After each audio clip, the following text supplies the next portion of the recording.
Putin ने फिर से पश्चिमी देशों के साथ यूक्रेन को दिया मिसाइल से मैसेज। शॉट दिखाए बगल में ओडेसा का रूसी हमला, यूरोपीय काउंसिल को था मैसेज। पश्चिमी देशों के इंटेलिजेंस ने जताई आशंका।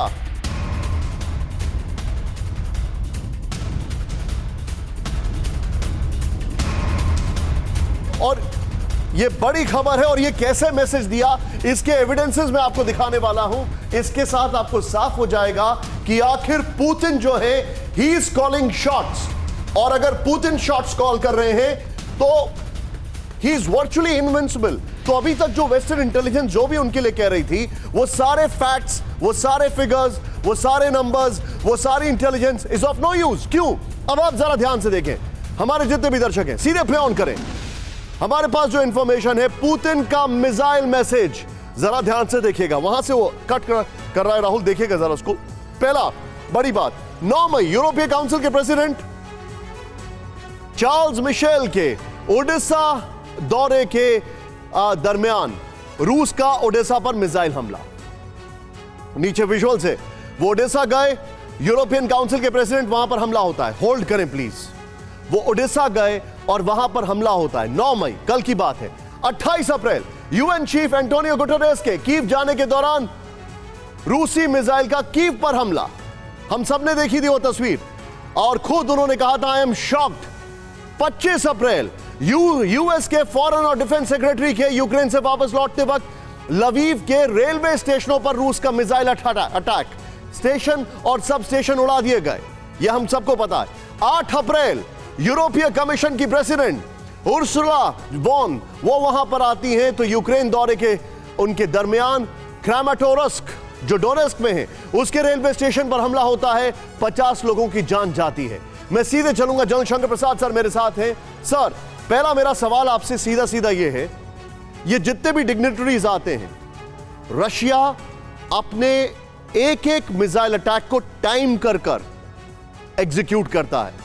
सीधे सीधे अगर मैं कहूं तो दे आर कॉलिंग शॉट्स और इन सब की वनरेबिलिटी बहुत हाई है।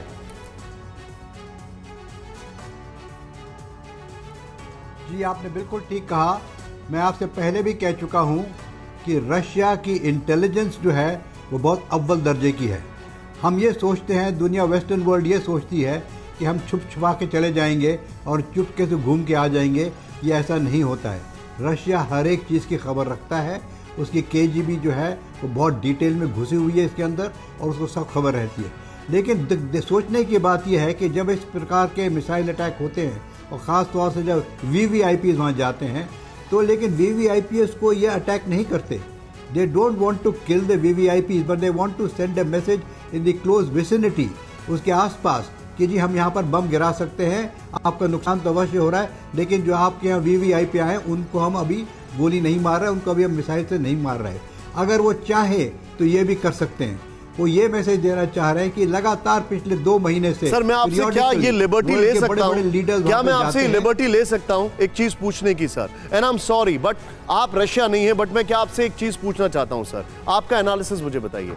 क्या रशिया बहुत क्लियर कट टर्म्स में ये मैसेज नहीं दे रहा है that we want some credible person with a credible opinion and credible offer on the negotiation table? वो चाहते हैं कि कोई क्रेडिबल इंसान, कोई ऐसा इंसान आए जो कि दोनों की तरफ की बात सुने। जी देखिए, ऐसा है कि नेगोशिएशन तो बहुत हो चुकी हैं। टर्की में भी नेगोशिएशन हुई लेकिन कामयाब नहीं हुई। उसका रीजन केवल एक ही है कि उसका जो ग्राउंड वर्क है वो नहीं हो रहा है। नहीं सर, लेकिन सर सॉरी, मैं आपसे एक चीज बोलता हूं। यहां पर ज़ेलेंस्की साहब क्या करते हैं, नेगोशिएशन की बात होती है, बोलते हैं नेटो में हम कभी जा नहीं सकते, डीमिलिटराइजेशन पर हम सोच रहे हैं और जो स्टेटस को है उसको हम मेंटेन करेंगे। फिर अगले दिन बाइडेन से फोन पर बात करते हैं, उनको बोलते हैं कि हम आपको लॉलीपॉप, टॉफी, च्युइंगम देंगे, और वो बोलते हैं हाँ अब कुछ नहीं हो सकता, हम फिर से युद्ध लड़ेंगे। This is how he is reacting. देखिए, जहाँ तक कि ज़ेलेंस्की साहब का सवाल है, जितना उनके कम बारे में आप बात करें उतना अच्छा है, because he such a unreliable person. Her 10 minute में उनका बयान बदली होता है। मैं तो समझता हूँ कि he is lost his sanity. इतना देश बर्बाद हो चुका है, इतना उनके देश का नुकसान हो चुका है, फिर भी वो ये नहीं समझ रहे कि किस चीज़ की कठपुतली बन रहे हैं वो। और वो ये सोचते हैं कि मैं लड़ता रहूँगा, मेरा बड़ा भारी नाम हो जाएगा वेस्टर्न वर्ल्ड के अंदर, I am the greatest saviour of Ukraine. ऐसा नहीं होने वाला है। लेकिन हाँ, ये भी बड़े दुख की बात है कि नेगोशिएशंस के लिए जब बड़े सीनियर लीडर्स को बात करनी चाहिए युद्ध विराम के ऊपर, वो नहीं कर पा रहे हैं। Point वो taken, नहीं sir. कर रहे। ये एक और चीज है जिसके ऊपर सोचना चाहिए हमें। We want to really listen, we want to really examine as to why the Western world is going on destroying Ukraine and not wanting to stop the war. You're absolutely right. आप बिल्कुल ठीक कह रहे हैं और इस बारे में मैं आपसे आगे ओपिनियन लूंगा सर, लेकिन हमने आज ब्लैक सी को लेकर कई सारी बातें कही हैं। हमने कहा कि क्या ये नेक्स्ट ट्रिगर पॉइंट हो सकता है थर्ड वर्ल्ड वॉर का, हमने ये सवाल पूछा है। अड़ी सोमवार से शुक्रवार शाम 6 बजे सिर्फ TV9 भारतवर्ष पर।